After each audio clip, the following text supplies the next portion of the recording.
Діни фанатизм деп белгілі бір діни қағидаларға сүйеніп, шектен шығып, соқыр сенімге ие болған еліктеушілікті айтамыз.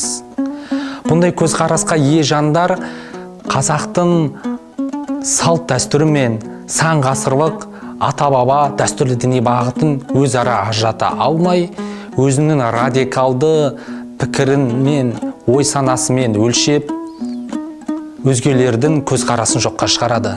Діни фанатизмнің қауіпті жағы бұл қазақ халқының сан ғасырлық діни бағытын жоққа шығарып қана қоймай, радикалды іс-әрекеттерге барып, еліміздің қауіпсіздігіне қатер төндіретін тұстары жетерлік.